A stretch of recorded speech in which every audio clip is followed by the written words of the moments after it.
É um problema na criação de site, porque em outros ramos a gente pode virar e falar assim, vamos ver o que os Estados Unidos, o que a Europa tá fazendo e tudo mais. Criação de site não rola isso, porque o nosso web design brasileiro hoje é referência mundial. Não tem um episódio que a gente não fale de psicólogo. Eu já fui mais grosseira com pessoas do que eu já fui com a IA. E... Ficou silêncio. Não sei se isso... Mas mesmo assim as pessoas vão me contratar porque elas precisam de alguém para dar um comando para essa IA.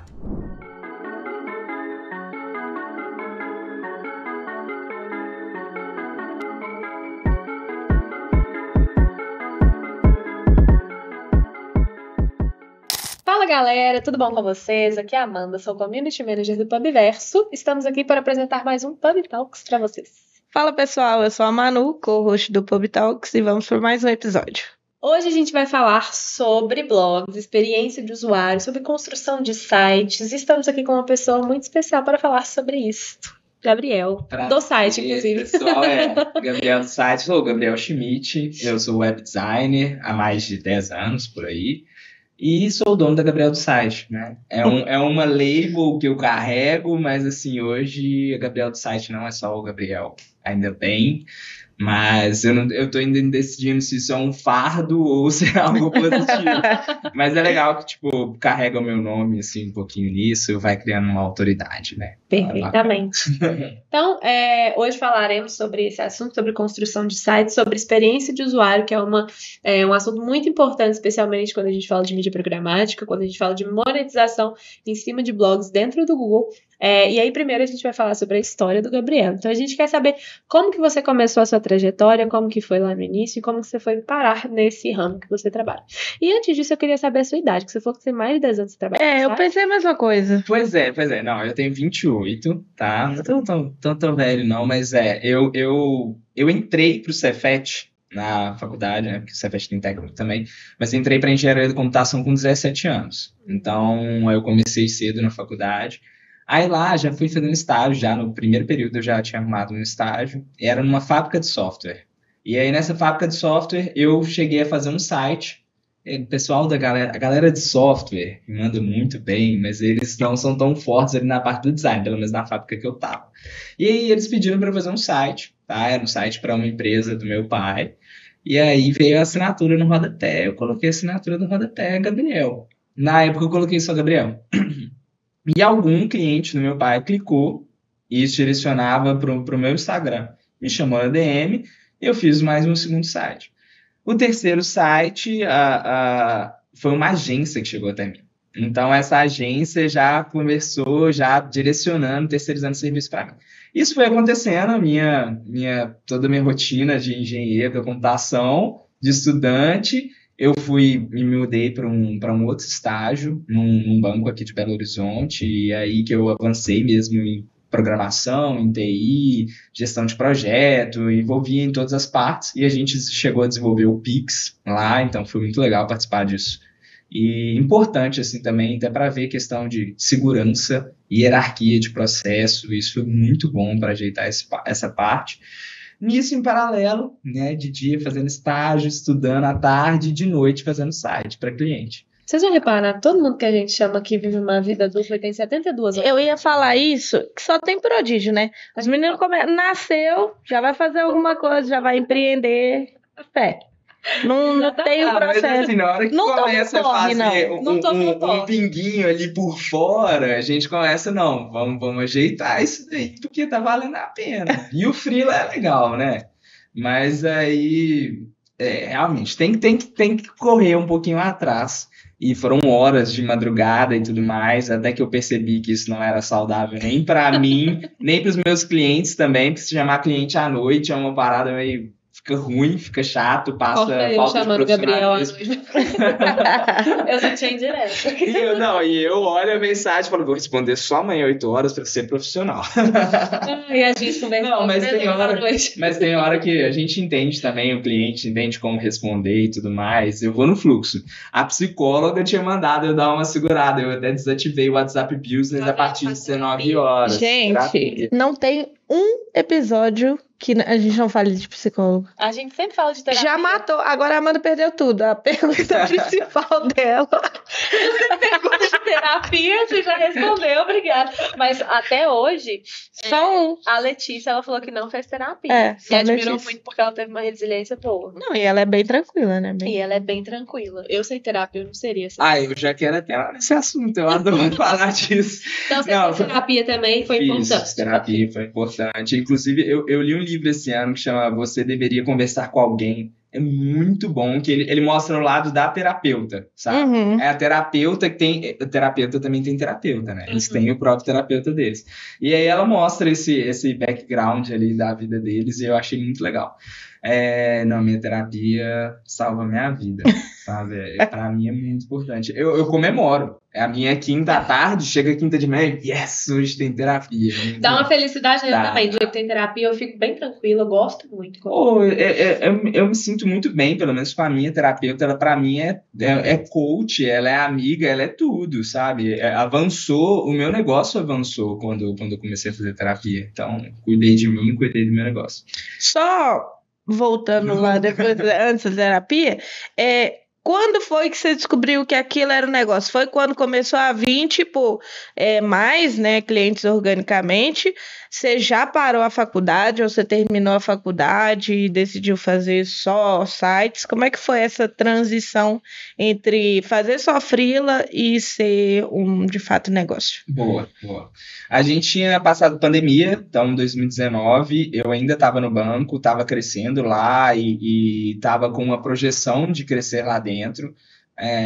Só que assim, eu tinha um sentimento de que eu queria empreender, sabe? Isso batia mais forte em mim e eu queria sair, só que a estabilidade bancária ela é muito boa, né? Então, não só em questão salarial, mas assim, um bom...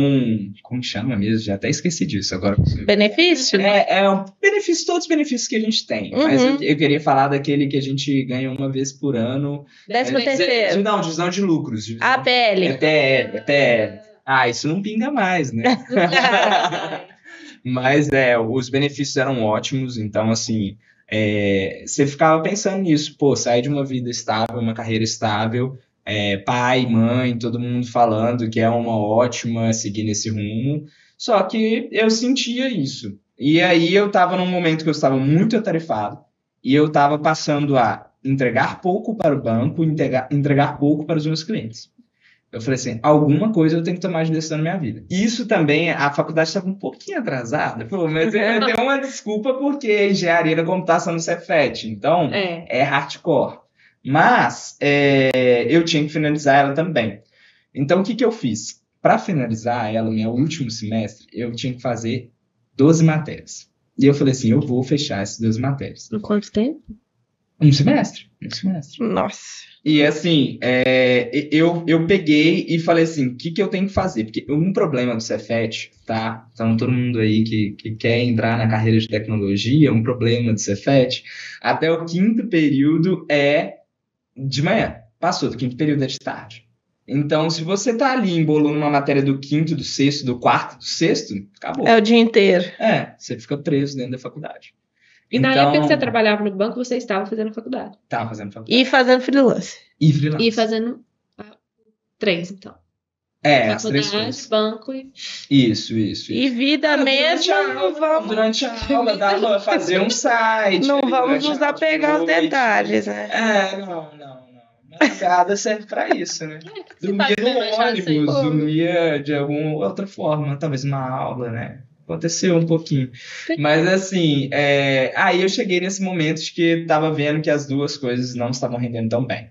E aí eu decidi bater o martelo no sentido também de que eu queria formar. Aí eu informei o banco, falei, não, tô saindo do banco. A gente teve várias conversas para essa saída, mas eu decidi realmente sair. Eles deixaram portas abertas, mas não vou voltar. Obrigada, Bruno.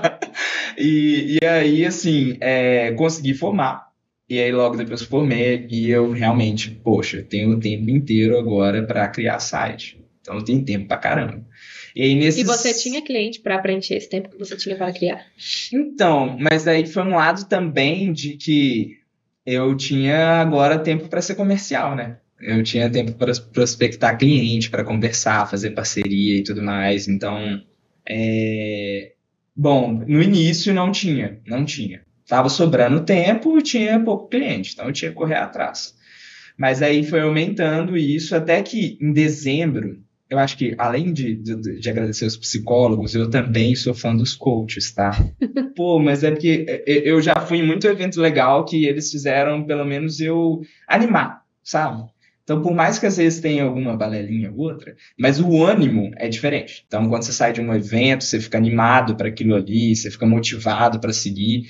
E aí, realmente, eu estava motivado e saí, assim, fazendo mais pelo comercial, construir uma equipe também. Então, esse ano, em janeiro, eu contratei o primeiro desenvolvedor, e depois veio o segundo desenvolvedor, terceiro, mudei um para gerente de projeto, secretária, contadora, advogado para fazer os contratos, e aí você vai estruturando toda a empresa. Então, e aí chegou onde estou hoje. Legal. Perfeito. E quando você... Peraí. Estou gripada, gente, desculpa. E quando você viu essa necessidade de construir o seu negócio, porque lidar com o desenvolvedor, como que foi para você fazer essas contratações e como que foi para você delegar isso e deixar isso muito bem estruturado para você confiar isso neles? E como que foi essa sua relação desse seu perfil com o perfil de desenvolvedores? Foi uma coisa que casou ou você teve alguma dificuldade ali no meio do caminho? Legal. Eu sempre gosto, de falar que eu sou um cara de presença 360. Então, assim, vocês falam muito sobre a questão de publicar em blog, etc. Mas eu gosto de publicar em todos os lugares. Então, a Gabriel do site publica muito no Twitter, publica muito no Instagram, já publicou no TikTok, hoje não está tão bem nisso. Mas tem uma ponta que é muito forte na empresa, que é grupo de Facebook. A gente é muito presente em grupos de Facebook. O Facebook é imortal, gente. Vocês não têm ideia do tanto que grupo de Facebook movimenta a economia do Brasil. Fala sem medo de errar. Fala sem medo de errar. Eu concordo com você. E assim, claro, você entra, por exemplo, eu já tentei entrar numa estratégia, eu quero conquistar clientes arquitetos, entrar no de arquitetura e começar a falar lá. Calma, nesse momento ali, eles te bloqueiam um pouco, sabe? Mas nos de criação de site, eu comecei a falar tanto e participar tanto e ajudar tantas pessoas. E no grupo de Facebook tem umas tagzinhas de quanto você vai mais participando, você vai ganhando melhor super colaborador. E aí, hoje, nos grupos de criação de site do Brasil, em todos eu sou melhor contribuidor ou super colaborador. Então, eu já tenho uma tag de confiança em todos eles. Seja falando ativamente, ajudando as pessoas, ou passivo de, olha meu portfólio. E todo portfólio que eu posto tem inúmeros comentários. Enquanto você vai num outro portfólio, tem poucos comentários.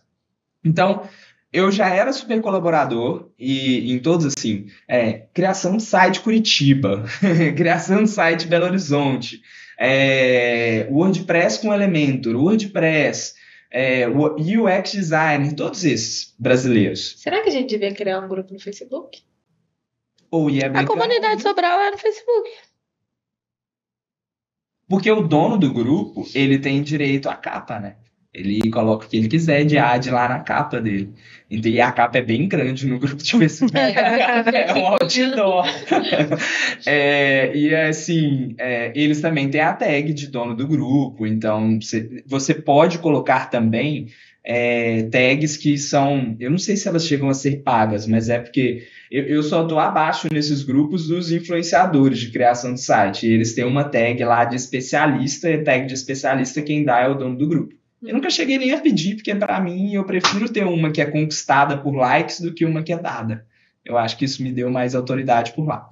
Enfim, aí no grupo de Facebook, quando eu, que estou sempre lá comunicando, participando, falei assim, gente, quero um parceiro, choveu de gente, choveu. Então foi mais fácil você contratar.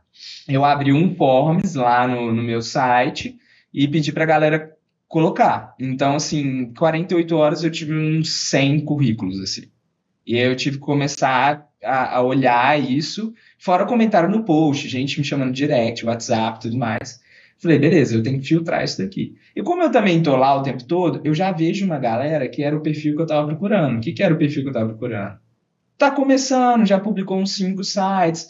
Você vê também uma galera que gosta de criar site, mas não gosta do seu lado comercial, sabe? Tipo, hoje os meus principais parceiros são assim. Eles não se dão bem na área ali de fazer uma reunião, de fazer comercial, de ficar correndo atrás, mas eles são ótimos criadores de sites. Então, a gente se juntou nesse sentido, sabe? Então, foi o primeiro passo. Para mim, foi mais fácil do que eu imaginei. Entendi. Então, ponto positivo. Fica aí o alerta pra gente entender o negócio aí do Facebook. Eu não uso. Então, eu não sei muito do que rola lá. O que eu vi de Facebook, eu lembro que tinha muita comunidade lá, mas eu não... Comunidade no geral, assim, de interesses em comum, mas eu nunca entrei, não. Tá aí uma possibilidade de a gente criar uma comunidade sobre programática lá no Facebook. Existem algumas, tem algumas. Perfeitamente. E aí, voltando aqui... Não, e a gente não tem a dificuldade de entrar no Facebook. Você fica imaginando a geração Y, eles não devem saber nem que existe grupo, porque eles não devem ter Facebook. Esses dias alguém me falou, não sei se é verdade, não, mas me falaram que hoje... Fonte, vi no Facebook. Mas me falaram que essa geração mais nova, ao invés de usar o Google como fonte de pesquisa, desculpa, TikTok. Usa o TikTok. Sim, 100%. É o segundo maior. É a geração mais nova. Porque... É o segundo maior buscador. Você faz isso? Demais. Gente, eu não uso TikTok. Eu ia falar uma outra coisa. Tá. Então, voltando aqui. Quando você estava nesse processo, antes, na verdade, de você decidir isso, quais mecanismos você usava para estudar sobre essa estruturação do site? Porque a gente sabe que tem essa parte do design, que é muito importante quando a gente fala de institucional, mas trazendo um pouco para a parte de mídia programática, por exemplo, hoje a gente tem uma questão do Google que é muito sobre compliance dos sites. Então, e é uma dificuldade que a gente discute muito e a gente fica tentando entender onde que a gente pode melhorar e passar essa informação para a galera que trabalha com a gente, porque o Google ele não chega e fala alguma coisa do tipo, isso aqui está em tal conformidade ou não, e a gente tem que ficar avaliando de acordo com as ocorrências que vão acontecer. E uma coisa que a gente reparou, até nas últimas reuniões de compliance que a gente fez, é muito sobre a experiência do usuário dentro do blog. O Google quer que o usuário tenha uma boa experiência. Então, tudo que foge de uma boa experiência, ele acende uma flag ali para ele dar uma olhada no que está acontecendo. Porque é muito fácil também. Hoje em dia, pessoas criarem blogs, ainda mais questão de guru falando, tipo assim, cria um blog, ganha em dólar, todos os dias fica milionário. Olha quanto eu já ganhei hoje. Olha quanto eu já ganhei hoje. E aí, realmente, dá muito dinheiro. Mas tem muita gente que vai nesse fluxo no sentido de querer fazer o maior número possível de sites, o maior número possível de blogs, sem se importar com a experiência do usuário, só para fazer dinheiro.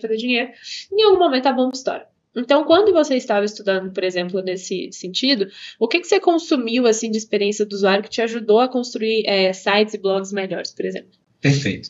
Tipo assim, eu quero entrar nesse... Desculpa, gente. É porque eu não tô aguentando ela assim.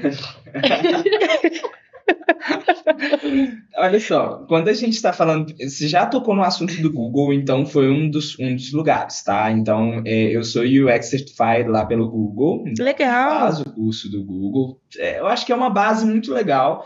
Ele é teórico num sentido... Eu sinto muito dele ser bastante teórico, mas é porque o conceito de UX e teoria juntos, eles são muito amplos.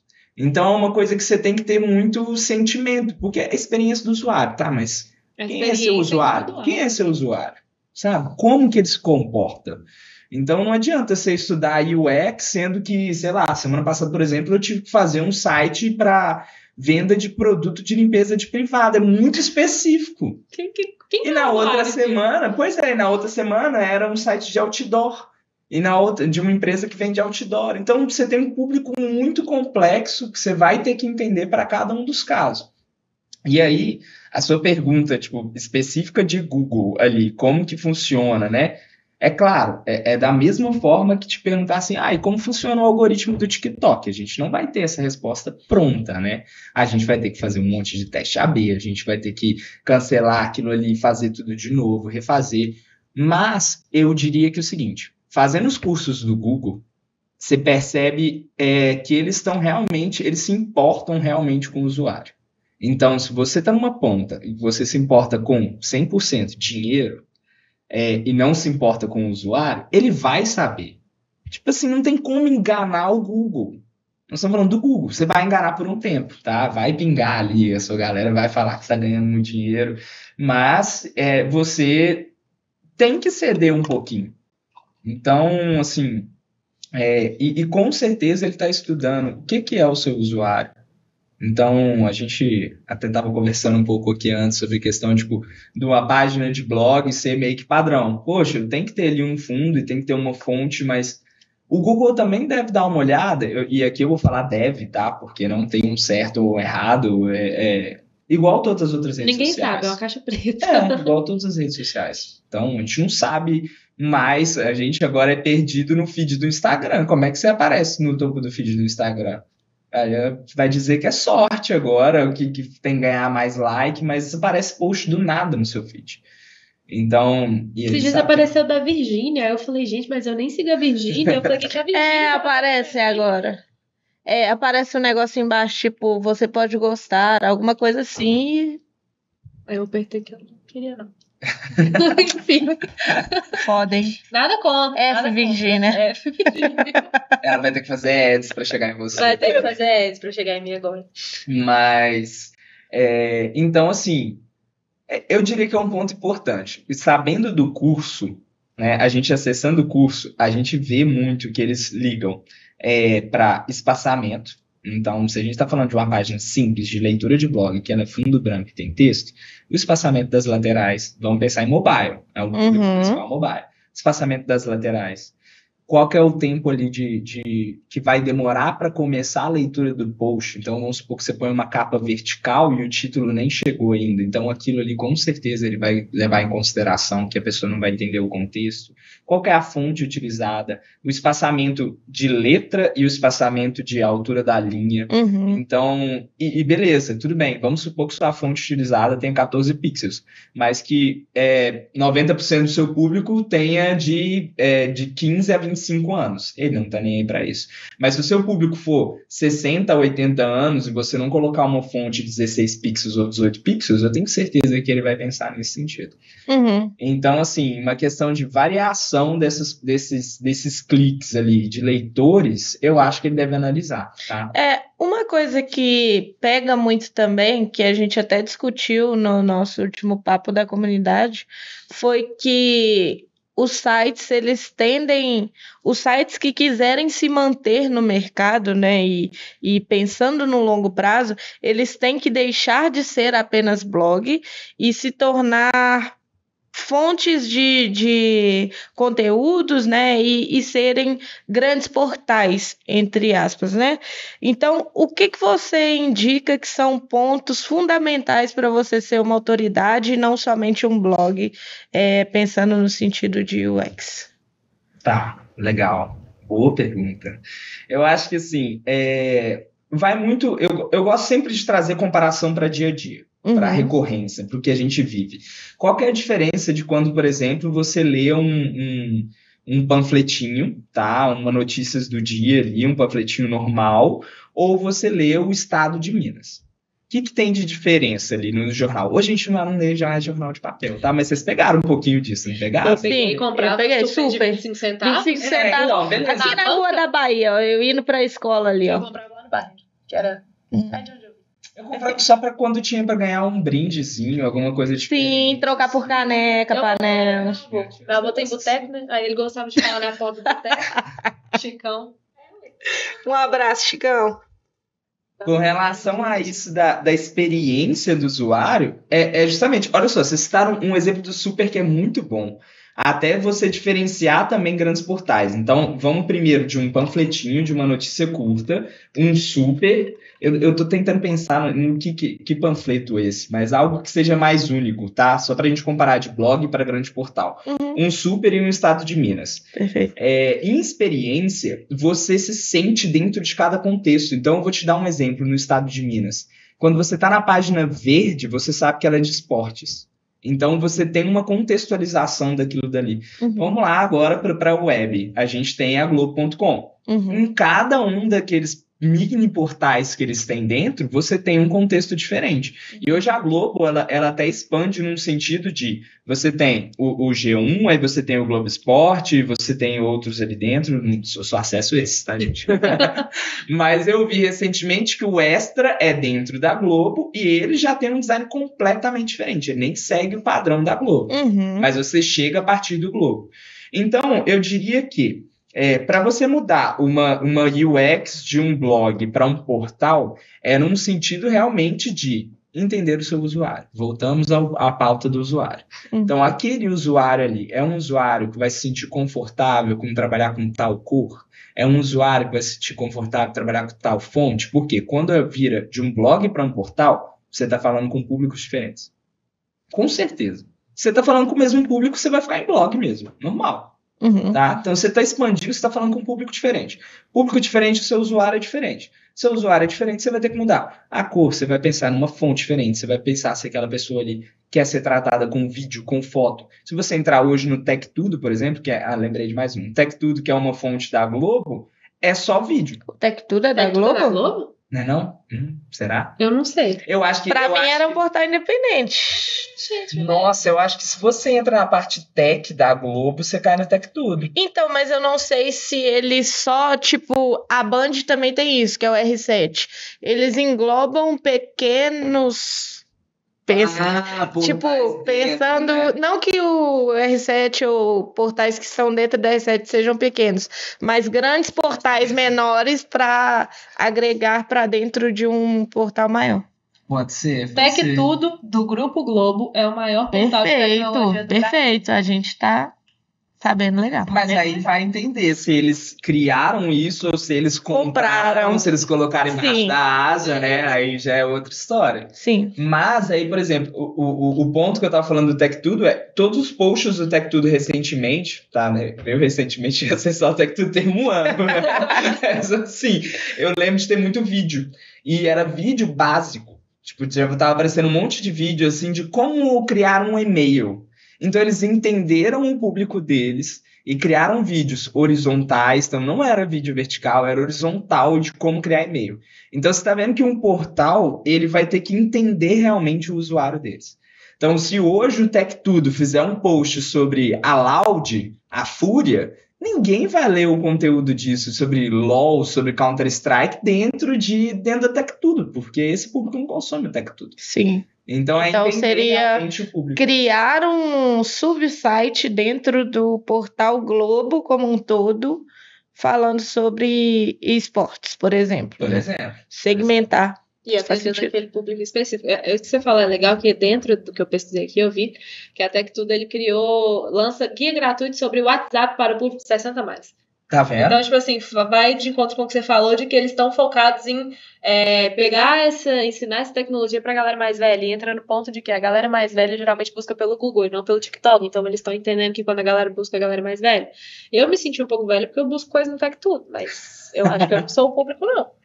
Você sabe instalar o WhatsApp? Sim. Então. Mas se não souber, tem um manual aqui também que eles fizeram que eu consigo acessar. Entendeu? É inclusão.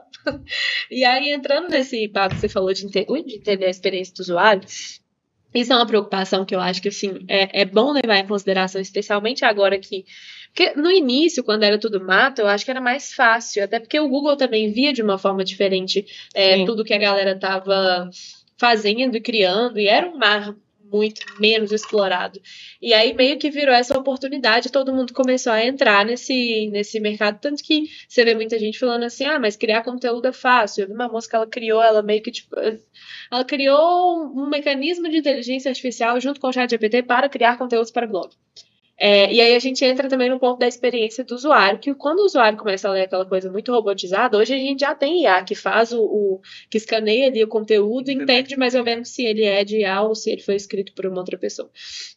E aí quando a gente está falando desse tipo de conteúdo, de gerar valor para o usuário para que você consiga ter uma relevância maior no seu site, o Ernesto compartilhou com a gente também numa reunião que a gente teve lá na comunidade, que nesse ponto de credibilidade ele criava logo do site dele no Canva para colocar no site para dar uma credibilidade maior do tipo assim, tem uma identificação, tem uma identidade ali por trás, não é simplesmente o nome, o domínio, desse tem um blog. Não é só para ganhar, né? Tipo, existe uma troca. Isso, exatamente. Então, o Google entender que existe essa troca e que existe essa preocupação com o que está acontecendo ali dentro do blog.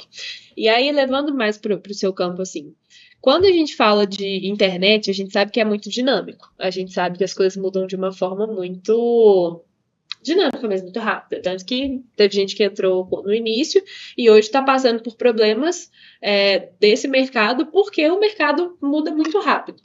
Então, dentro da sua experiência e dentro da sua dinâmica, como que você consegue ver essas mudanças de mercado assim, a longo prazo e como que isso vai afetar tanto o usuário quanto a parte de quem cria? Assim, eu já senti muito esse impacto, tá? Então, por exemplo, quando a gente teve... Eu tava ali mais ou menos em 2018, a gente teve um boom dessas landing pages do padrãozinha que a gente tem até hoje, né? Que tem a imagem, por exemplo, do coach lá em cima, a gente tem um título, um subtítulo, a gente tem um botão, a gente tem essa estrutura da landing page. No início dessa estrutura de landing page, eu penei um pouquinho. Porque, sabe qual é um ponto muito forte nisso? Era um design muito bom da arte da capa. E eu não era um bom designer. Eu não sou muito bom de Photoshop. Hoje, na minha equipe, tem um craque de Photoshop, ainda bem.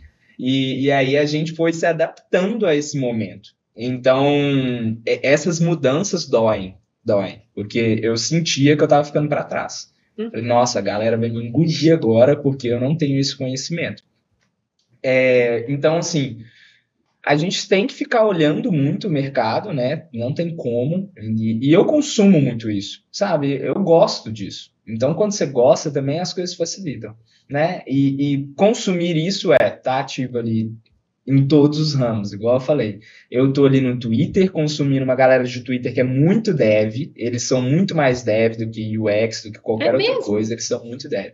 O público, a bolha dev lá é muito forte. Característica interessante. Eu nunca imaginei que a galera do Dev estaria lá no X. Você acha que o X é só fofoca? Eu achei que era só fofoca e tem Dev. Coisa suja.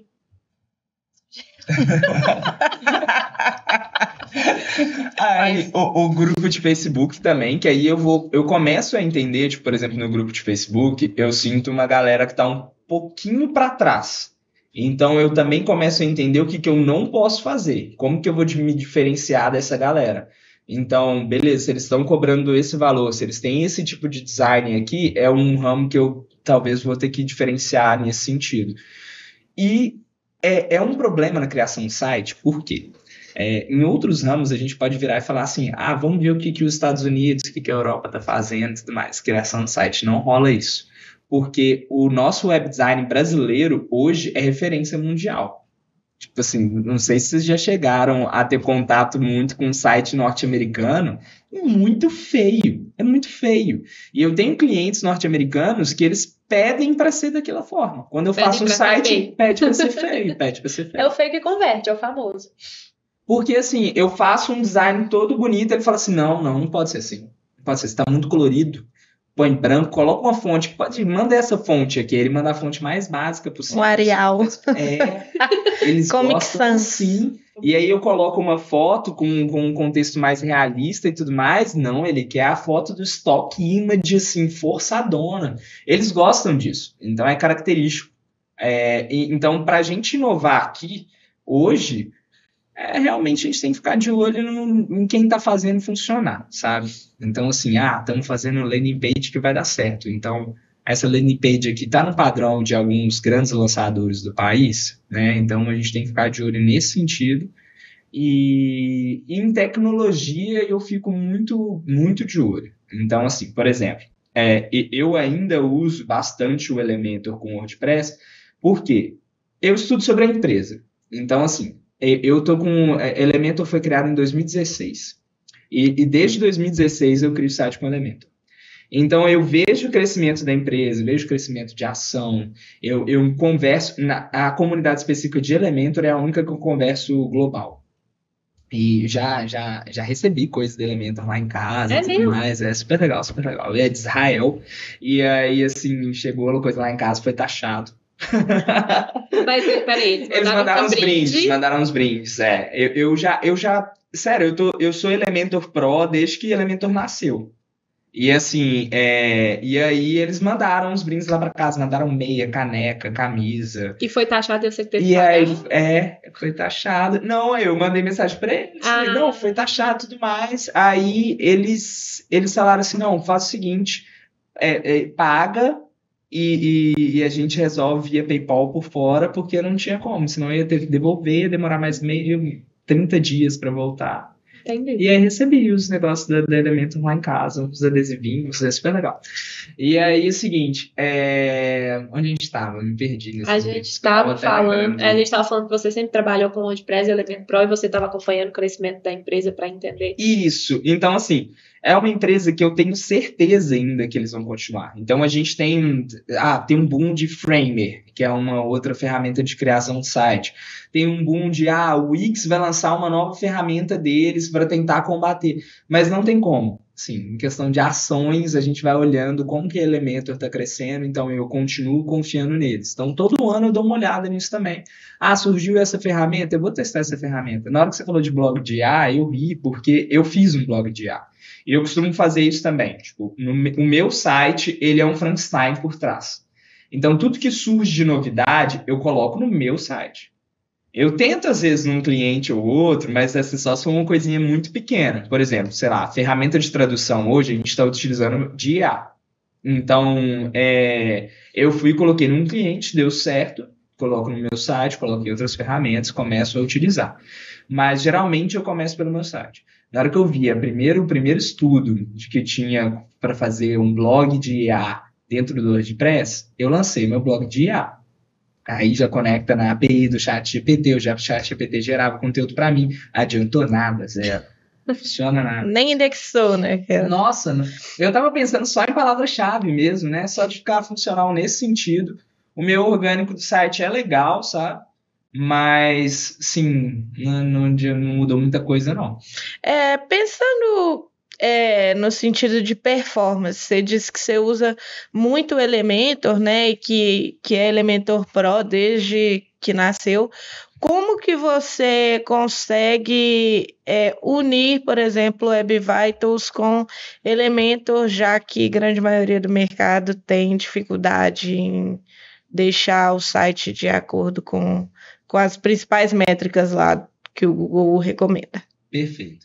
O Google, claro, ele é muito firme nessas métricas, né? Então a gente sabe ali que é chato. E assim, eu sou um cara muito forte de design, sempre fui muito forte para essa área do design. Então eu tinha que tomar um cuidado, né? Porque se eu cedesse muito do que eu queria criar, eu perdia naquela ponta. Então hoje também eu entendo do meu usuário, né? Então beleza. Se esse usuário quer um pouquinho de estética, eu cedo um pouquinho. Né? Se ele pegar um 70 no Google lá, no Speed Insights, mas o público dele ser voltado para design, não tem problema, entendeu? Uhum. Ele é orgânico, vai vir pela bio do Instagram. Então, se ele chegou na bio do Instagram e é um público que já é seguidor, se ele demorar 2 segundos para um carregamento, nesse sentido, para esse cliente, não tem problema. Uhum. Agora, estamos fazendo ads.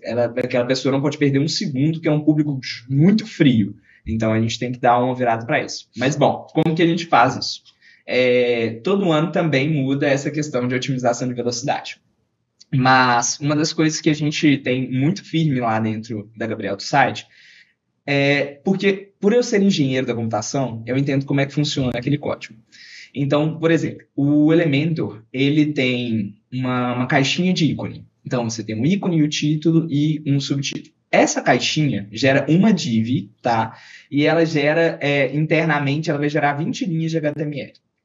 Se eu faço isso separadamente, se eu pego, por exemplo, um ícone, um título e um texto, isso vira aproximadamente umas 70 linhas de HTML. Então, desde o código estruturado do Elementor, a gente toma cuidado. Então, a gente vai chegar no momento de como que a gente vai estruturar essa página. Essa página aqui, ela tem que ter esse lado de conversão muito otimizado. A gente vai ter que ser criterioso com isso. Então, beleza. Então, como que a gente vai estruturar isso? E o próprio Elementor foi melhorando muito esse ponto. Esse é um ponto muito criticado, né? Há anos atrás, eles utilizavam era seção, que ele chamava, e atualmente ele usa container. E isso facilitou tanto para a gente, para design, quanto nessa hierarquia de não poluir muito o código. Então, sei lá, se um site antes com seção do Elementor tinha 2.000 linhas de HTML, hoje facilmente diminuiu para 1.000 linhas de HTML. Então, assim, eu estou falando de HTML, que é algo que não muda tanto assim no final, né? Porque a gente sabe que o que atrapalha é imagem e script. Então, aí vai, outros pontos. Imagem, sempre subir ela em WebP. Então, assim, se não for, no caso de um blog, que eu sei que é chato, às vezes alguém que cuida do blog, ele vai simplesmente só subir a foto ali em HD mesmo, gigantesca. Então, faz parte de construir um bom blog, de lá no fundo ter um conversor de JPEG para WebP, de forçar aquela imagem a aparecer em um certo tamanho, porque dentro do próprio Elementor você tem lá, você força ali, isso aqui tem que ser 300 por 300, e acabou. Então, por mais que a pessoa suba um 4K, a imagem 4K, ela vai aparecer. Então, assim, esses cuidados têm que ser feitos no momento de desenvolvimento para o usuário, não o usuário final, o usuário que alimenta aquele blog, dá um jeito nisso. Então, a gente tem estrutura da imagem. Cache, hoje, tem que ter um bom plugin de cache, então a gente também tem os melhores plugins do mercado, a gente tem que ficar de olho nisso, né? Variar esses plugins aí, como que eu faço? Pego no meu site, troco o plugin. Esse ano mais esse plugin não está funcionando legal. E vejo muito vídeo, tá? Eu também, apesar de ter muito conhecimento, também continuo sendo estudante. Então, assim, cito nessa parte de sites, a gente tem uma grande referência, que é o Otton Ciparone, ele é um dos melhores, assim, nessa parte de criação de site. E a gente sempre compra curso dele. Então, compro o curso, tanto que essa última vez que a gente comprou o curso dele, eu ainda não estudei, mas a galera estudou ele. Eu estava interessado na parte de tráfego lá dentro, e a gente pegou a parte de tráfego de gestão, e eles já deram uma olhada na estrutura, e ele fala muito sobre essa questão de otimização também. Então, a estruturação de cache, por exemplo, fonte. Se vai utilizar uma fonte do Google, se vai utilizar uma fonte que está local no seu site. Então, são vários pontinhos que a gente tem que ir tomando cuidado. Se o vídeo do YouTube, você vai colocar ele no YouTube, ou você vai colocar no seu servidor. Beleza, vamos colocar no servidor, mas o seu servidor, ele aguenta esse ponto também? E aí entra numa outra questão, que é o servidor, né? É a hospedagem que você vai disponibilizar. Aonde você vai colocar isso? Se você fizer um site ruim, colocar na AWS e pôr dinheiro, você resolve, né? Eu tenho um cara que eu tenho acompanhado, que é o Charão. Ele é um cara de agência de marketing. E aí ele fala, você tem duas opções sempre para resolver um problema, ou dinheiro ou suor. É simples. Então, assim, se você não quiser otimizar isso, vai lá com dinheiro na AWS, paga caríssimo naquela hospedagem ali, e ela vai carregar rápido. Agora, se você quiser colocar o seu site na hospedagem da Local Web R$5,90 por mês, você vai ter que se virar para fazer uma otimização maravilhosa daquilo ali. Então, esse foi um dos pontos também. Eu tive que construir uma hospedagem que adequasse ali ao mercado, que eu pudesse cobrar um valor ok para os meus clientes, porque tem muito cliente meu que às vezes não quer esse sentido de otimização mesmo, mas eu tenho que oferecer um mínimo de qualidade, num valor justo de mercado. Então, eu hoje tenho um servidor nacional, que é parceiro meu, e eu coloco todos os meus clientes lá. Então, a gente ajeitou tudo isso para ficar bacana. E aí, claro, também tem outra coisa, que é a CDN. Que a CDN já vai fazer uma parte mais dessa questão da infraestrutura mesmo. Hoje a galera utiliza a rua da Cloudflare, né? E aí você tendo toda a estruturação. Então, você tem um bom código, um código limpo. Você tem a otimização de imagem, mídias, etc., e fontes. Você tem cache e um bom servidor. E uma boa CDN. Juntou esses 5 pontos, você tem grandes chances de dar certo. Claro, vão vir alguns pontos que não tem como a gente fugir. Hoje, por exemplo, estava otimizando o site de um cliente, o site dele estava demorando 400 milissegundos para comunicar com a tag do Facebook. E aí não tem como. Vou tirar a tag, vai tirar o pixel do Facebook? Não tem como tirar o pixel do Facebook. Então a gente vai tentar contornar de outras formas ali. Ele está achando ruim em outro sentido. E outra, 400 milissegundos vai doer ali nesse sentido para você? No caso dele, não. Ele é um micro-influencer, né? 20 mil seguidores, e ele está falando com o público dele no Instagram, então não dói nesse sentido. Então, eu sempre tomo cuidado, tudo volta para a experiência do seu usuário. Pensar no seu usuário. Você também pontuou a importância de saber sobre o seu público, enfim. Como que seus sites, você já faz toda a integração com o Google Analytics, você já deixa preparado isso e faz esse teste, ou você deixa a critério do cliente configurar, visto que isso pode também derrubar um pouco a performance do que você entregou? Legal.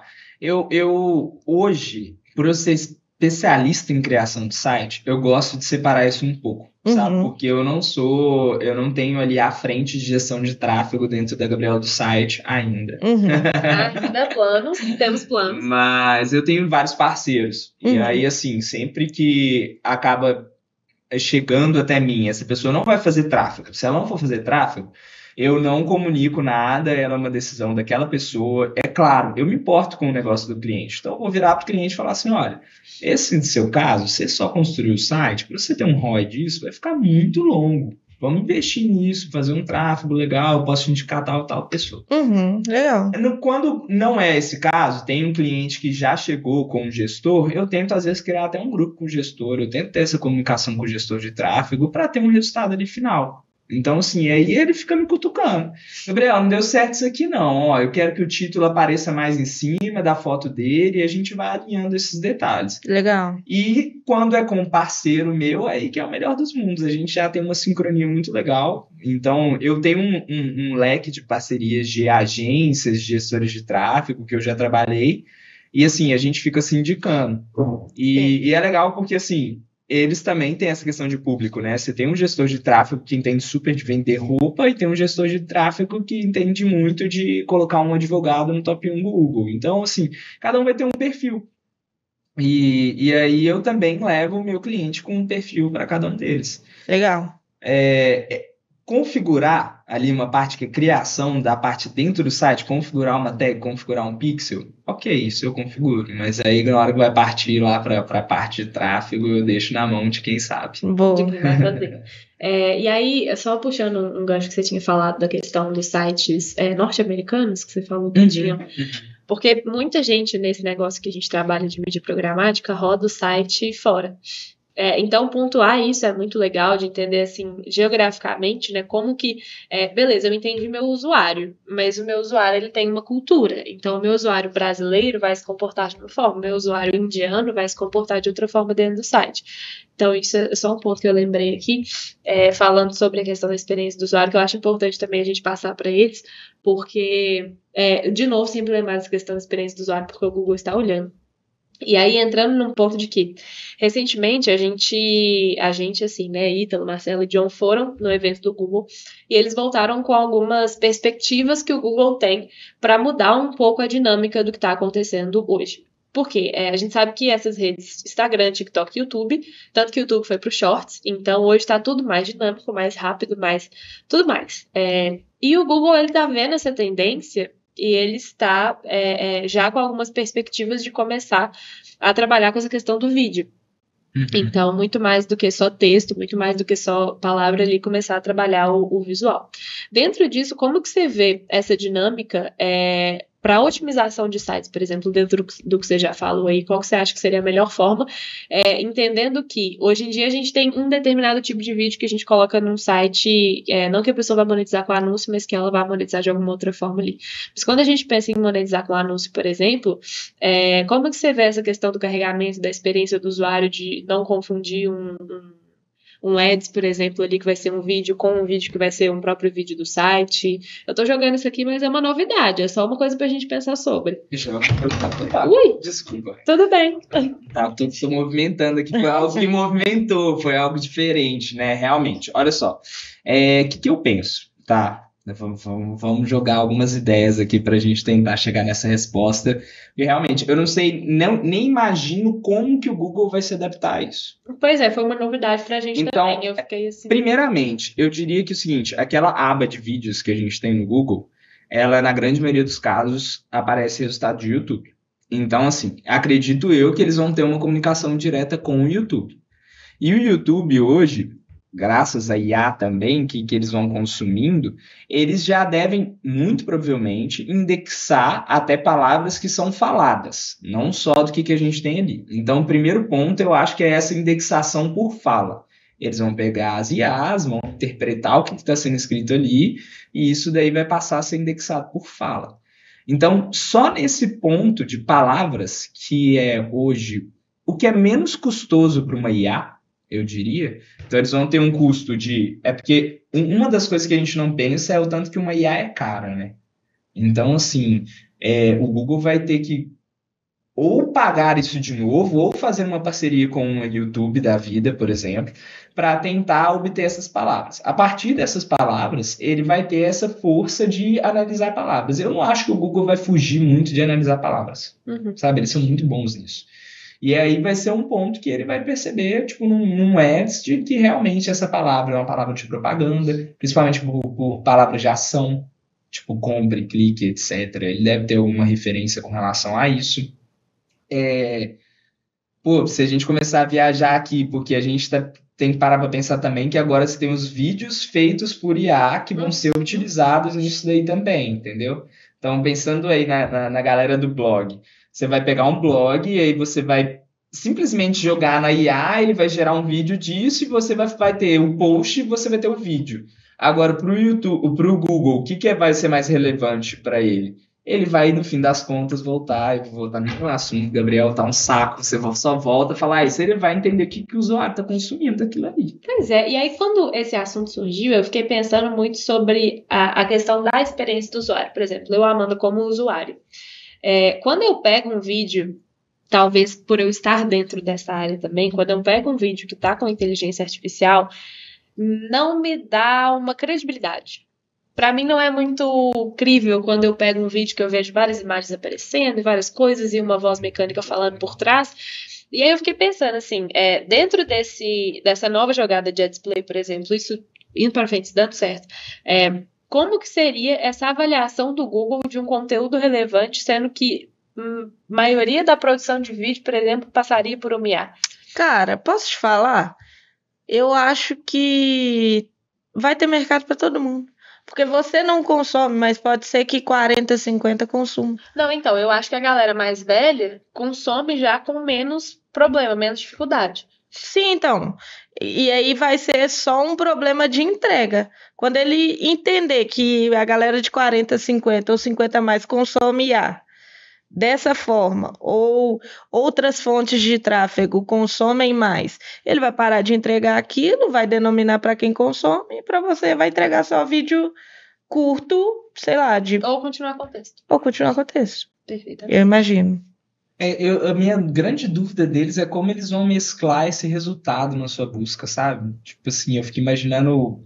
Porque quando você faz uma busca, assim, você já tem muito em mente que é aquele texto que ocupa 60% da tela à esquerda ali, tem um branco ali na direita, e ali onde que eles vão encaixar o vídeo nisso? Mas isso que você falou da IA é realmente da retenção. Eles vão utilizar as mesmas métricas que outras redes sociais de vídeo utilizam. Então, se você vê o TikTok, ele vai olhar a retenção, ele vai olhar e que momento que a galera saiu do vídeo, que momento que a galera entrou no Exato. vídeo. O YouTube, por exemplo, hoje no Google, se você pesquisa uma coisa, aparecer um resultado de YouTube e você clica ali, ele não vai para o YouTube ainda, ele abre aquela caixa dentro do Google ainda, ele já coloca o ponteirinho já onde que é a resposta, né? Então você vê aquele trecho ali, então ele já tem noção de que a retenção está naquele momento ali, que a sua resposta está naquele momento. Então ele já tem uma inteligência dessa parte. Agora, a questão de conteúdo de IA, por exemplo, vou declarar um problema que eu tenho aqui, é que eu, por exemplo, fico muito preso naqueles vídeos que tem uma parte de um Minecraft embaixo rolando. Eu também, me pega muito. Me pega legal. E aqueles de carros. Não, tipo, os carros caindo, os carros ultrapassando. De joguinho. Isso, um corte de podcast em cima. Se tiver 3 cortes, já aconteceu comigo aqui, ó. Tem um carrinho caindo, um negócio, um slime do lado e um corte de podcast cortando aqui, sabão. assim, ó, travado. Isso me pega legal também. É mesmo? Então eu fico pensando mais nessa questão do que às vezes numa IA. Então, olha aqui, ó, temos mais ou menos a mesma idade e são públicos completamente diferentes. Entrega pra mim, não entrega pra você. Não. Começaram a querer me entregar, mas eu não sou. Gente, aquilo ali não me prende. Eu fico vendo aquelas coisas e falo que eu não tô afim, eu quero ver a tela inteira cheia. Eu sou meia casa velha que bota a fonte daquele tamanho. Que o telefone é só a fonte, eu sou um pouco assim. Entendo. Mas aí o meu ponto, voltando pro negócio de IA, porque assim, a gente não sabe, dentro de compliance, por exemplo, até que ponto é um problema o conteúdo ser gerado por IA, ou até que ponto o problema é só o conteúdo não ser relevante. Então, tipo assim, ele foi gerado por IA, mas beleza, ele tá relevante, então vamos deixar, porque pro usuário faz sentido. Então, o importante é pro usuário fazer sentido. Então eu fico pensando, mas isso aqui não é uma coisa que a gente sabe, porque a gente não sabe nem o que está acontecendo hoje, que o que ainda vai acontecer daqui a uns anos. Mas assim, ficar pensando realmente nessa estruturação de como que o Google vai avaliar a relevância daquele vídeo, por exemplo, feito por IA, porque ninguém tem condição de ficar produzindo vídeo para colocar em blog. E aí esse vídeo, pelo que eu entendi do que eles falaram, ele substituiria o post do blog, por exemplo. Então, assim, sem querer atravessar de novo, tá? Mas é porque existem métricas dentro do Google que ele entrega se é relevante ou não. Então, beleza, o conteúdo foi feito por IA, mas ele está assinado por um especialista? Ele tem todos os pontos de quem está no top 10? Tem. Ele é melhor do que o conteúdo de quem está na primeira posição? Então, isso tudo vai contando na medida que ele foi entregando para ele ir ranqueando ou não. Então, eu acho que é mais sobre a autoridade, tanto do domínio, sobre de quem está assinando, no caso do autor, do que propriamente ser desenvolvido por IA ou não, sabe? E existem termos também que entregam que é IA. Então, tipo, por mais que a pessoa tenha revisado, mas se tiver tudo... Portanto, além disso, são coisas que dá para ver que foi o ChatGPT que fez, aí esquece, não vai entregar. Mas se a pessoa fizer a curadoria ali, adaptando e colocando as coisas, os pontos que ela acha que fazem mais sentido, eu acho que vai entregar numa boa. Assim. Entendi. Escrever um script, um roteiro de acordo com a experiência do usuário e pedir para IA só compilar aquela ideia e uma animação. Isso, e tudo vai depender também de quanto esse autor já entregou e a autoridade dele em si e do portal que ele está assinando também. Porque vai falar que não vai entregar um conteúdo do G1, por exemplo. Vai entregar um conteúdo de... Você acha que os redatores do G1 não usam uma IA para escrever tão rápido os assuntos do momento? Muito bom. É muito mais sobre a autoridade do portal e de quem está escrevendo do que propriamente a ferramenta, sabe? Legal. Então aí a gente volta naquele ponto de credibilidade do site. Tipo assim, pelo que a gente está conversando aqui, eu diria até que uma tendência é o Google já não ligar mais para a questão de serial. Não vai parar. A IA não vai deixar de existir. Né? Hoje eu diria que sim. Acho que hoje está rolando assim, um ano atrás ou agora. É de ChatGPT, tchau. Até porque a galera ainda é muito básica no ChatGPT, né? Você tem que pedir bem, escrever bem. E aí vai entrar um outro ponto. Esses grandes portais vão saber elaborar um texto de ChatGPT também. Promptear bem. Então, assim, eu acho que ele vai vai ignorar um pouco esse lado de ser IA e relevância vai voltar a ser alguma coisa. Sabe por quê? Hoje em dia você pode desenvolver e treinar a pessoa para que ela seja você. Eu consigo fazer um prompt, tipo, escreva um texto sobre futebol como se eu fosse Thiago Leifert. E ele vai pegar tudo que o Thiago Leifert já falou, vai colocar todos os termos e tudo que ele costuma falar e vai jogar num texto. E aí, tipo, vai só assinar lá como Thiago Leifert. Nós estamos indo aí. É porque eu acho... A gente falou sobre isso no episódio que a gente teve com o John, que é o CEO da Grid Media, né, da holding aqui, da Edceleb também. E aí ele é especialista em SEO e a gente estava falando sobre para onde está indo. Porque quando a gente cria conteúdo com a IA, vira meio que assim, antes você, pessoa, estava escrevendo um conteúdo, colocando ali num blog, estava sendo aquele autor e tudo. E aí começou porque assim, o que o ChatGPT consome? O que as inteligências consomem? Tudo que já está publicado. E aí quando você pede o ChatGPT para criar alguma coisa, ele está criando alguma coisa em cima de uma coisa que já foi criada. Uhum. E aí a gente entra no ponto da relevância. Tipo assim, até que ponto isso aqui vai ser relevante para um usuário, sendo que isso está sendo feito com base numa coisa que já foi feita? Então, mas aí é que tá. É isso continuar sendo assim. Mas a tendência é que os especialistas incrementem pontos como especialistas. Não é que eles vão escrever o que já está escrito. Eles vão adicionar conhecimento baseado no que já foi entregue na internet. Mas não é todo mundo que faz isso. Não, aí nós estamos falando de quem quer viver a longo prazo e de quem vai parar no caminho. Porque, como a gente já discutiu aqui, tipo, teve uma galera de grandes portais que já foi derrubado no último update. E o Google vai fazer isso. Vai expulsar quem não entrega conteúdo de grande valor. A longo prazo, igual você falou, vou soltar uma viagem futurística aqui, Perfeito, que eu acho que pode rolar. A gente, olha só, hoje você já tem um cargo estratégico que é uma pessoa de IA dentro das empresas. Uhum. Então ele fica estudando ali o que é uma tendência de IA para aplicar ali na empresa, porque assim, quando a gente fala publicamente, a gente ainda está falando só de ChatGPT. Mas a gente sabe também, a gente que é um pouquinho mais técnico, a gente já sabe que tem muita IA ali por trás. Mas ainda assim é uma pontinha de iceberg. Falar de Midjourney é uma pontinha de iceberg, porque tem muita coisa ali por trás. Eu diria que cada empresa, vamos voltar, por exemplo, o Grupo Globo, tá ali no topo ali de ranking de Google e tudo mais.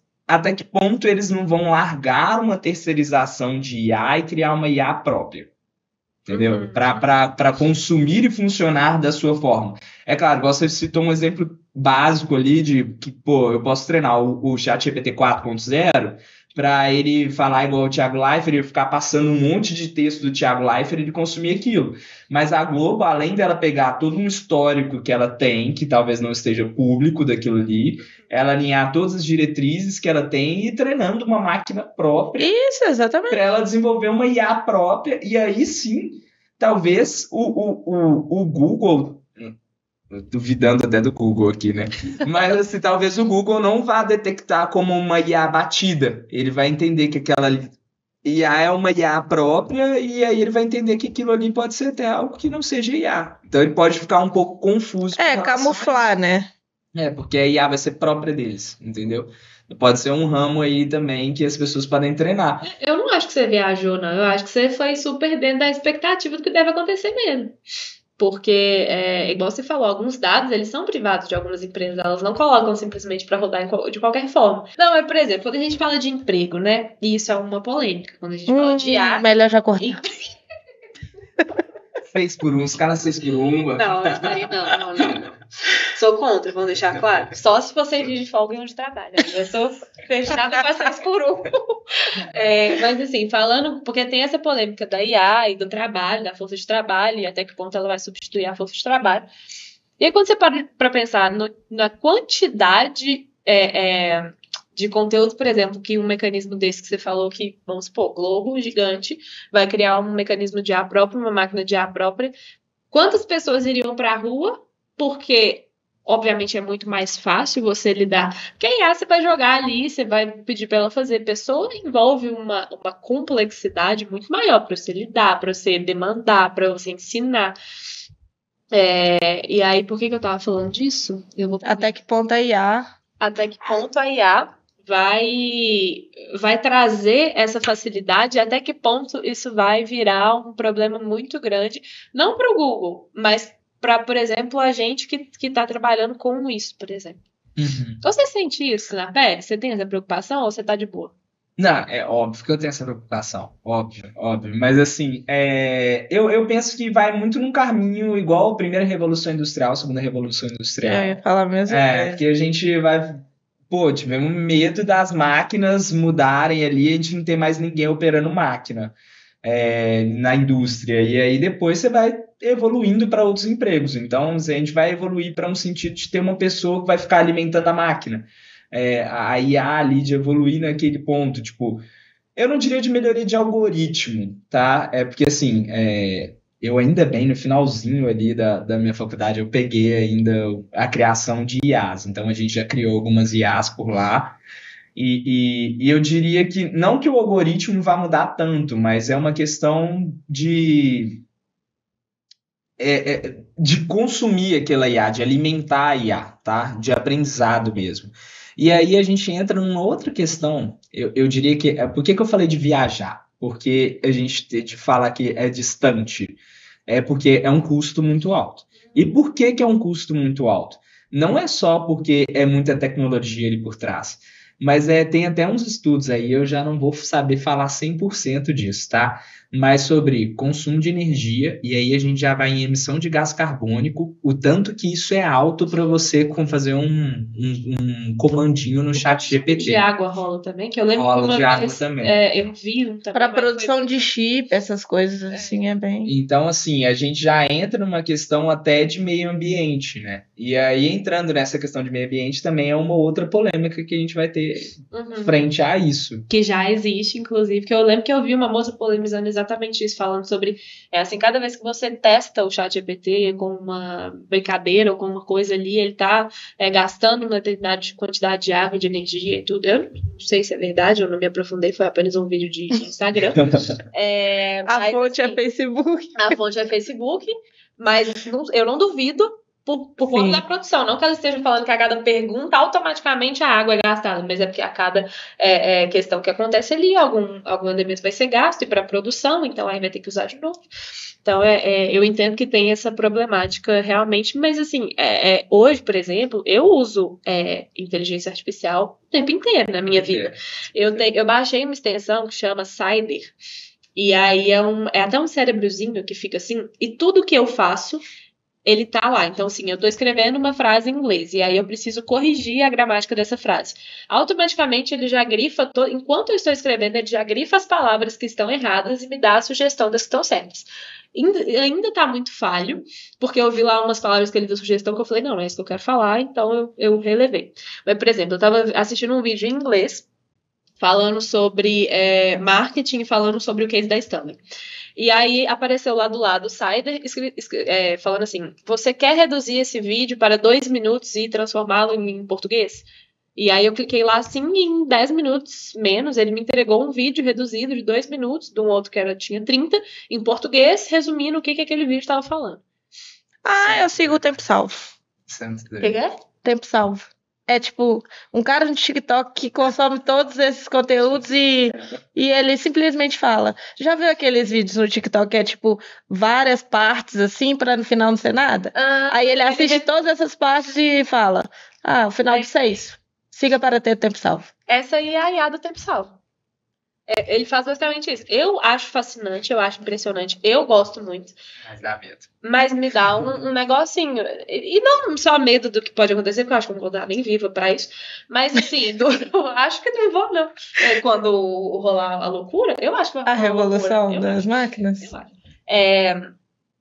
De entender que, por exemplo, eu me sinto mais preguiçosa. Eu tenho que pensar muito menos hoje. Antes, quando eu tinha que pensar em qualquer tipo de construção de conteúdo, ou até quando eu tinha que pensar em construção de marca e tudo, eu tinha que gastar mais, eu tinha que pesquisar mais. Hoje eu não pesquiso tanto quanto eu pesquisava, eu converso com o chat GPT. Mas sabe qual que é a parada que eu acho? E voltando no que você falou, no fim sempre vai ser pessoa para pessoa experiência. Porque você não vai confiar 100% no chat GPT numa coisa que você não domina. Então você vai acabar consumindo o conteúdo de alguém, se especializando para você ter certeza que ele está te entregando a melhor resposta. Mas nem todo mundo. Então, mas aí essas pessoas vão... Seleção natural, elas vão sair porque elas não dominam. Não tem como a pessoa... Ela vai ter que ser especialista em alguma coisa, nem que seja especialista em achar tendência.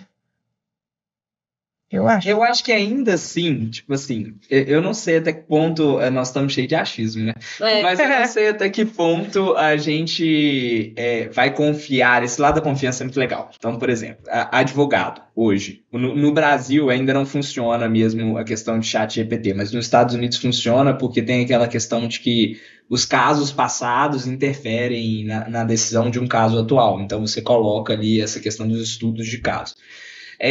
Mas enfim, onde que eu quero chegar nisso? Acho que a gente ainda vai precisar de um sentimento humano naquilo ali. Sim. E aí onde eu entro no meu caso de não ter medo, por exemplo, da criação do site.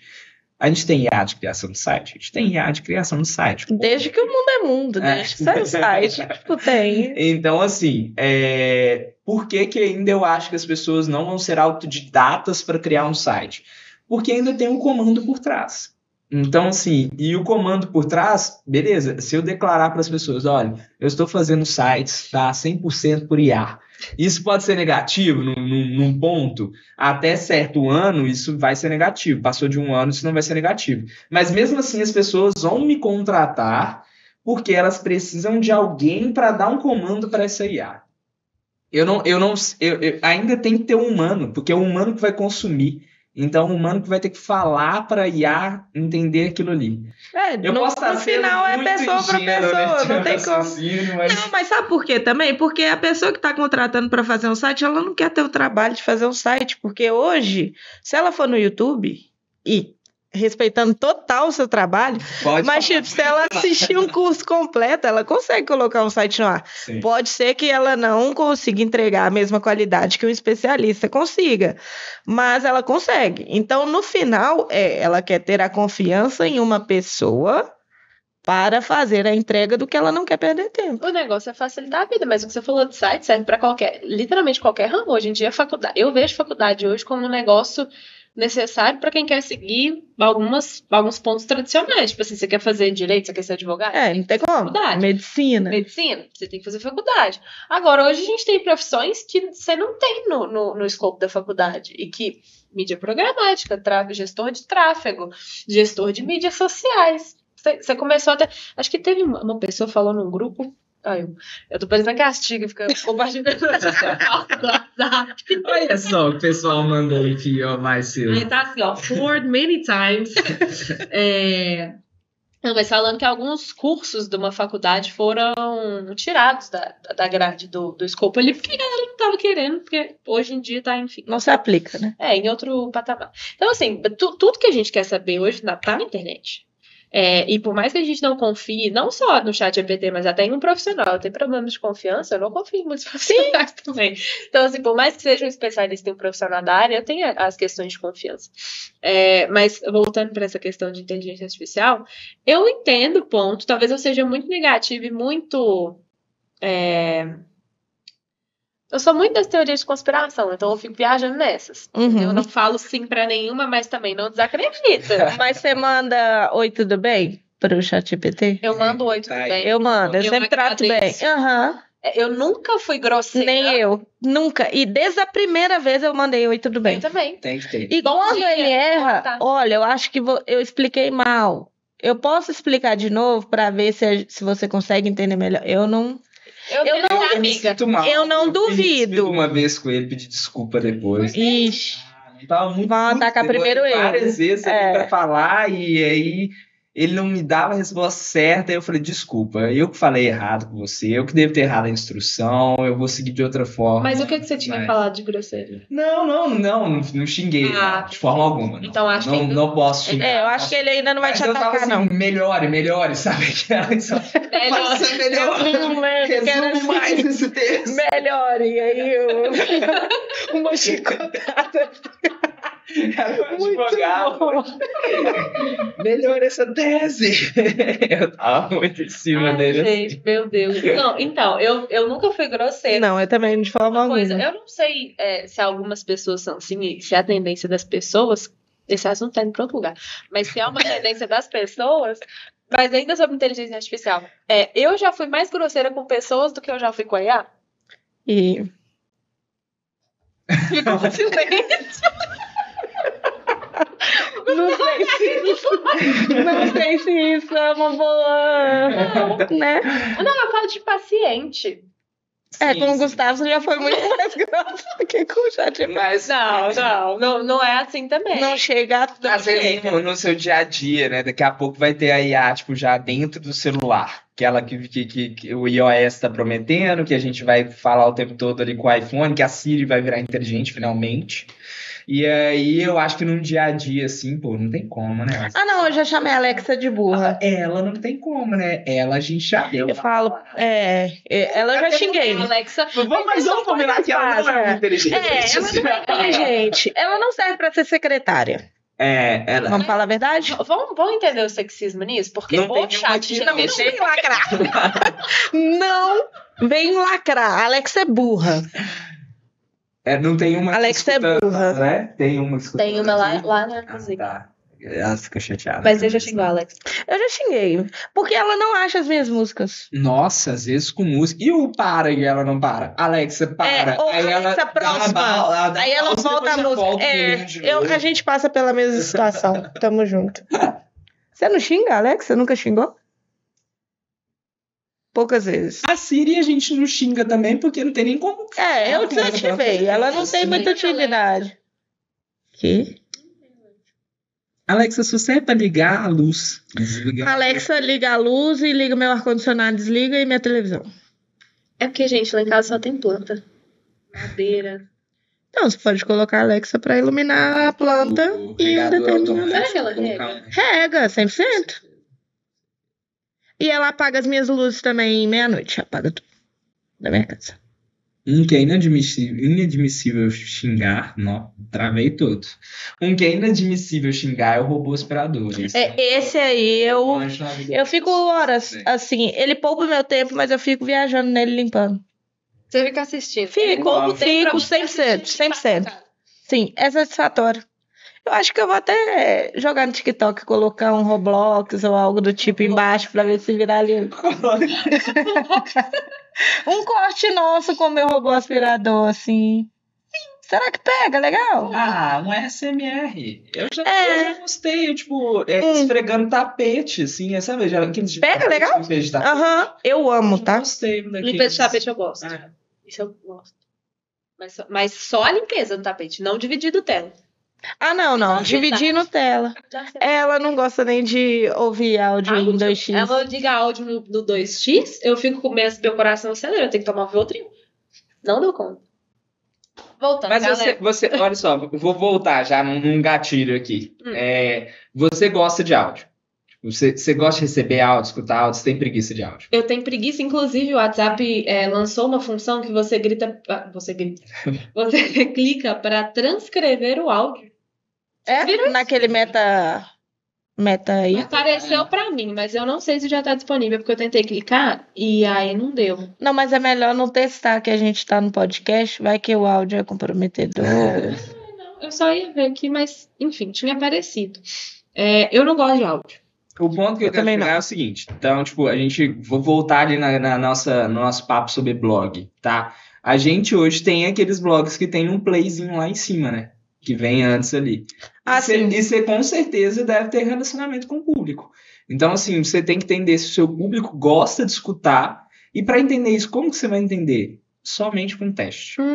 Isso aí já me pega, porque como eu sou muito... Eu faço umas 5 coisas ao mesmo tempo, eu gosto de escutar uma coisa enquanto eu tô fazendo outra, enquanto eu tô fazendo outra. Então isso pra mim dar play num post seria legal pra você. Isso, dar play num post e aí a IA, por exemplo, ou algum narrador lá, lê o post pra mim enquanto eu tô fazendo outra coisa. E isso... Eu pensando em monetização, aí o áudio toca uma propaganda... E volta. Isso pra mim ia servir muito, inclusive pra eu ficar mais tempo e talvez consumir mais anúncios, porque eu faço é gigante. Sim. Porque como eu faço muita coisa, às vezes eu paro de prestar atenção, aí eu volto, aí eu vou lá e tenho que clicar de novo. Então eu ouviria o anúncio de novo, ou então ativaria o interstitial de novo, alguma coisa assim. E te digo mais, você deu play naquilo ali. Olha só, tem 5 minutos de áudio. Você deu play naquilo ali. Você vai sair e para outra aba, você não vai fechar aquela aba. Aquela aba vai ficar ali, você vai repousar seu computador. De um outro dia você vai voltar, aquela aba vai estar lá, igual com vídeo no YouTube. Você não fecha aquela aba. Então ela vai permanecer lá, você vai voltar e acessar de novo. Você vai acessar de novo e vai dar play. Então, assim, não é uma página que vai ser esquecida.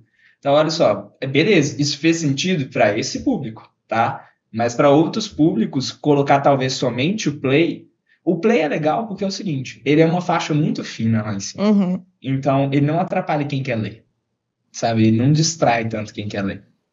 Então, pode ser uma boa. Agora, você coloca um vídeo em cima, você distrai quem quer ler. Então, acho que tudo cabe teste, sabe? Eu já fiz esse teste de colocar o play no meu blog, mas era meu blog de IA também, ele já não tava cansado, né?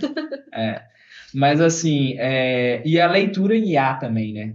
o áudio em IA também já é algo bem difícil, aquela voz da Siri cantando na sua cabeça, assim, é algo bem chato. Pois é, mas tem vozes melhores hoje. Eu usei um aplicativo um dia desses e eu usei a voz de uma mulher que eu achei uma voz tão... Parecia que ela tava me abraçando, assim, eu me senti confortável com ela. Então, acho que até nisso a gente vai começar a entrar, assim. Hoje a gente entra em tamanho de fonte e aí daqui a pouco a gente vai entrar em timbre de voz. Legal. O mercado... Não, isso eu não tô falando. Só trazendo um pouco mais para o nosso cenário aqui, e aí cortando completamente esse assunto, mas só para entender, a gente também trabalha aqui, muitos sites trabalham com retenção aqui, muitos sites escalados, e a retenção ela parte para um formulário de captura de e-mail, enfim, informações básicas para depois mandar e-mail, coisa padrão que a maioria aqui sabe. O que você indica de boas práticas ou de coisas que você já testou que tem uma boa conversão, seja um formulário curto, seja um design, seja uma posição? O que você recomenda para a galera que quer começar a ter retenção para capturar lead? Tá. Então, principalmente pensar no seu formulário, tá? O primeiro ponto ali beleza, nós vamos captar o lead, a gente ainda tem que pegar e-mail para a gente fazer e-mail marketing, beleza, se sua necessidade for o WhatsApp, você vai coletar aquilo ali, mas é pensar na sua necessidade, tipo, de como você vai usar aquela ferramenta. Então, eu tenho um cliente, por exemplo, que ele estava disparando muito e-mail de notícia e ele nunca usou o nome da pessoa. Ele não coloca isso em título, não coloca no assunto, não coloca nada. O nome de quem tá recebendo. O nome de quem tá recebendo. E às vezes, tava tudo bem nesse sentido. Só que, no momento do lead, a pessoa teve que clicar, colocar o nome dela, descer e colocar o e-mail. Então ele estava coletando o nome, mas não estava utilizando. Então, a gente pode diminuir mais uma barreira, né? A gente tem que diminuir as barreiras do lead. A gente tem que facilitar aquele lead a entrar na sua lista. Então, se aquele caso você só vai disparar um e-mail, coloca somente o campo de e-mail. Então, não pega o nome da pessoa. Já que Agora, você pensa, claro, no futuro eu quero trabalhar ele com uma cordialidade, quero chamar ele, quero fazer alguma coisa assim nesse sentido. Então, beleza, você tem que coletar essa informação. Mas eu diria que hoje, mais forte, isso já está ficando até ultrapassado, é o Typeform. É o formulário em passos. Então, beleza, você quer só coletar informação de contato, você vai utilizar um formulário normal. Você quer construir realmente um filtro daquela pessoa, você vai utilizar aquele formulário em passos. Tá? Eu disse o Typeform, mas o Typeform é uma empresa, né? Eu hoje já também desenvolvo isso customizado para os meus clientes, que é o formulário passo a passo. E interativo, uma coisa mais tipo de clicar, marcar a opção. Então, tipo assim, você é do sexo masculino ou feminino, tem um bonequinho aqui e um bonequinho aqui, clicou no bonequinho. Passa para o próximo. De fazer isso, sabe? Você vai preenchendo o formulário, vai nem sentindo. Principalmente numa questão, tipo, se você vai mandar para a pessoa por Google Forms, aquilo ali, pelo amor de Deus, já ali não dá mais. Você manda 10 perguntas para o Google Forms, eu hoje já não trabalho com briefing mais porque eu estava cortando isso. É um saco você preencher um Google Forms. Parece que você está nossa, tem uma entrevista de emprego isso aqui? É muito ruim. E é ruim de utilizar, é ruim de depois consumir aquilo também, porque você ganha e recebe um Excel lotado de informação. Então, assim, eu diria que é utilizar esses formulários de passo a passo. Está tendo uma retenção muito legal. Mesmo que a pessoa não vá até o final também, como você tem a mudança de passo, você já coleta a informação daquilo. Até onde ela preencheu. Você descobre em que passo que ela está desistindo. Se você está num formulário, tipo, padrãozinho, normal, você não descobre se ela parou de preencher ali no meio. E nesse de passo a passo você descobre ali, então beleza, essa pergunta aqui ninguém está respondendo, então essa tá chata. A partir desse momento aqui eu já troco. Ou essa que era a inicial, que era do sexo, não é tão importante, né? E eu já coletei de todo mundo aqui, já estou percebendo que meu público é 95% homem, então eu já nem vou coletar mais. Então você consegue ter feedbacks mais interessantes sobre cada pergunta que você está fazendo. Sem contar que no final disso você tem um lead ali quente. Muito quente, né? E assim, para fechar, não sei como você gostaria de responder essa pergunta, mas como a gente já tem publishers aqui que fazem esse tipo de envio para uma landing page, onde faz uma coleta de dados, o que você tem de recomendação, assim, pode ser de plugin ou de, sei lá, servidor, enfim, top 5 ferramentas ou algo do tipo que todo publisher tem que tem sucesso, assim. Top 5 foi forte. Top 5 não, mas pode, recomendar. O top 5 é porque é complicado eu dizer isso, porque cada pessoa tem alguma coisa que gosta mais de outra. Por exemplo, vamos entrar num ponto de CRM. Tem gente que ama ActiveCampaign, tem gente que ama RD Station. E cada um vai ter um porquê, cada um vai ter um valor ali por trás. Perfeito. Então, eu prefiro separar no que é necessário a pessoa ter. Indispensável, então. Indispensável. A gente tem que ter um CRM. Não vou colocar qual CRM que essa pessoa vai ter. Então, seja... E não importa qual CRM, porque todos eles têm pelo menos um webhook para conectar na coleta. Então, tenha um CRM. Deixa eu jogar um que vai estourar aqui. Vai. Everinbox. Fica com esse nome aí. Põe o Instagram. Vai lá no Instagram. Você trabalha com mídia programática, quer entender como ter um IP quentíssimo. Quer entregar de verdade?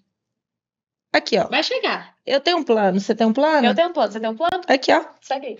Então, esse é o meu top 1. Vamos voltar? Eu acho assim, isso é essencial. Hoje, para disparo de e-mail, a gente...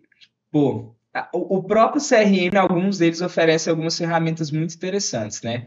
Mas eu tô vendo uma frente, e aí também eu vou fazer uma aposta, eu tô vendo uma frente boa da Elementor com relação a isso. Tá? Então, legal. Acompanhando bem com eles, porque justamente para a gente poder fazer um e-mail bonito, né? É difícil fazer um e-mailzinho bonito em HTML, e a galera peca bastante nisso daí, então às vezes fazer um e-mail com o Elementor vai ser algo muito diferente, sabe? Então, eles têm apostado nisso. Nos últimos 3 posts deles, eles falaram sobre essa questão de e-mail.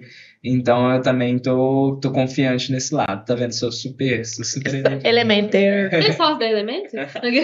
Tá ganhando uma afiliação aí. Mas, Poxa, que mais? Então, Elementor, né? Então, eu vou colocar o Typeform. Eu vou colocar o Typeform na história, sabe? Até porque ele tem o custo dele, mas ele é a melhor ferramenta para isso. Tá? Ele vai obter as melhores métricas. A melhor ferramenta pronta, né? Para desenvolver, você sabe. Chama o Gabriel. Mas, assim... ele vai ter o custo dele ali por número de leads e tudo mais. O Typeform, então, entra aí nesse ranking aí. Então, você tem que ter o CRM que você citou. Você tem que ter o Typeform para coletar isso bem.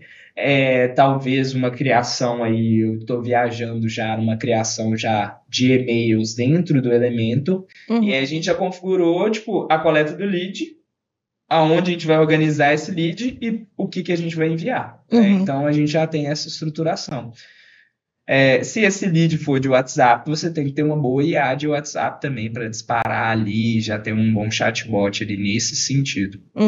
E a gente já tem boas ferramentas no mercado disso, já deixa áudios pré-configurados e tudo mais. Legal. Então, voltado para isso do WhatsApp. Vamos colocar a estrelinha como Typeform, que aí já engata no que eu já tinha conversado. Então, quem não estudou isso ainda para coletar o lead, eu diria para ir muito para esse caminho, apostar nisso. Perfeitamente. Eu sou esse público, eu adoro responder coisinha. Você era do BuzzFeed? BuzzFeed, Eu já fiz tranquilamente também. Eu tava fazendo até saber o que eu queria. Roubava pra compartilhar no Facebook. Tinha que compartilhar, não podia ficar com informação pra mim. Eu sempre queria ser o Neymar. Se eu não fosse o Neymar, eu ia até... Você sabe que eu não concordo muito. Mas aí é só você fazer outro. Não, eu não concordo com essa sua obsessão, Neymar. Perfeitamente. Mas aí você pode fazer o teste do BuzzFeed até você ser outro jogador. E eu vou ser Ela sempre tá Neymar. no teste qual princesa Disney você é. Não, como assim eu não sou o Neymar? Isso. Exato. Essa é a Manu. Qual é o teste do BuzzFeed que você mais Eu Gostou. gostava muito de qual animal você é, qual planta você seria, que tipo de Samambaiazinha? signo, o negócio do signo eu gostava legal. Ah, não me pega. É que eu sou mais. Ah, eu mexi muito pouco, mas o meu era de Harry Potter. Você gosta de Harry Potter? É bom demais. Então, isso que eles fizeram lá atrás já era uma forma bem prática de coletar dados e não ser chato, né? Muito Tipo assim, prático. Nossa, pode ter certeza que eles têm um banco de dados muito gigantesco. forte ali, viu?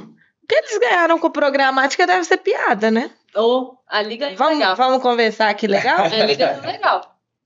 Chegou legal ali. Até hoje. Eu acho que hoje a galera não. Ah, eu acho que deu uma morrida, né? Ninguém tem tempo de ficar vendo qual jogador você é. Não, ou eu qual faria, planta. mas hoje o público, que, por exemplo, na época que eu fazia isso, que eu tinha tempo para Mas fazer, hoje tem era isso no adolescente. TikTok. Eu ia falar Então. isso.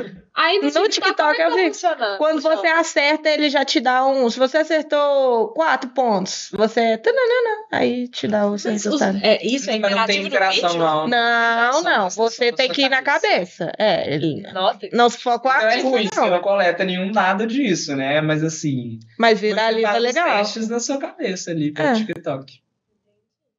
mas Um aí monte de não, você trocaria, né? não monetiza em cima também desse tipo de. Não, o TikTok Nossa, monetiza. Você fica até o final. Você não sai do vídeo. Entendi. Não Te- sai. Te retém mais pela questão do eu quero saber quem que eu sou. Isso. Entendi. Perfeito. Mas eu acho que o BuzzFeed não deve ter morrido, não. Mas perdeu Deve grande tá parte aí fraco. pro TikTok.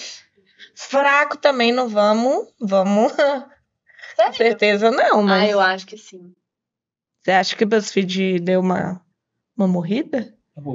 Eu, pessoalmente, não consumo já há um bom tempo. Pois é. Então, mas eu acho que eles devem ter adaptado, não, pra e-mail. Parecia, tipo, o resultado, você dava tweet do seu resultado. Sim, Ninguém faz isso mais também. verdade. Ninguém twitta mais também, a gente só É. fica observando os outros. O Gustavo tá me xingando ali que tem 1h30 já que nós estamos batendo papo, mas é que o papo tá muito bom aqui, onde eu olho pra cá.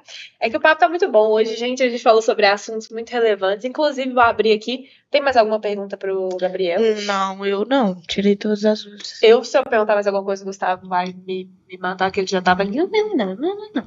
E aí, então, não vou fazer mais nenhuma pergunta. E vou deixar pra você, Gabriel, falar mais alguma coisa que você quiser falar, comentar e falar como é que foi esse encontro e deixar em aberto pra você voltar aqui, porque eu acho que ainda tem muito assunto pra gente falar sobre. Perfeito. Pô, vai ser um prazeraço voltar aqui, tá? Então, assim, vou deixar esse convite aberto mesmo, e não igual a galera do banco, tá? Voltar mesmo. É porque teve essa, né? Você falou que deixou a porta aberta, eu espero que fique É aberta. oficial, tô falando pras câmeras, tá registrado. Mas, assim, foi muito produtivo. Eu até antes da gente começar, eu tava falando sobre isso. Eu tenho muito a aprender com vocês também nessa parte de site. A minha frente é muito forte no landing page, site institucional, e-commerce, mas essa questão dos publishers é um mundo completamente diferente do que a gente está acostumado no dia a dia. Mas a junção desse conteúdo, eu acho que vai agregar muito aos publishers e a galera que quer consumir também sobre criação de site. Então, Perfeitamente. acho que foi uma junção muito bacana e foi muito legal conversar com vocês. Obrigado. Muito obrigada por topar vir se encontrar com a gente, trocar essa ideia. E vamos deixar aqui em aberto o convite também. E aí, para quem estiver assistindo, para quem estiver assistindo esse vídeo e quiser fazer alguma pergunta para o Gabriel na próxima que ele vier aqui, só deixar a pergunta aí embaixo e a gente vai repassar essa pergunta para ele. Eu espero que vocês tenham gostado do vídeo. Vamos deixar os Instagrams aqui também. Fala seu Instagram. Ativa o sininho, Ativa o sininho. deixa o comentário, like. Segue a Seleto, segue a Greenbox, segue a Grid Media. Eu já tô falando os Já vamos seguindo aí. Já vamos seguindo. E, Gabriel, fala o seu Instagram também, o que você quiser divulgar aí pra Alguém vai galera. fazer uma interação, então se você assistiu até agora, você vai comentar se você já mexeu no BuzzFeed. Boa! Isso aí. Boa! Eu mexi no BuzzFeed, eu não tenho ideia do que seja. E quantos anos Ah. eu tenho? A gente Isso é vai fazer bom. uma Isso é diferenciação. bom. Vamos coletar esses leads Vamos aí coletar. já, né? Não, o meu arroba é arroba Gabriel do site, fácil. Então é isso aí. Vocês podem chegar lá no Gabriel do site. Eu também produzo muito conteúdo por lá, legal. Uns rios ali, comunicando algumas coisas interessantes. Sempre tem novidade, sempre tem promoção, sempre tem muita coisa legal, tá? Show, então sigam lá, Gabriel do site, sigam todos os perfis, ativa o sininho para você receber as notificações dos nossos Pub Talks, se inscreve no canal também e até a próxima quarta-feira, galera. Tchau, tchau. Tchau, tchau.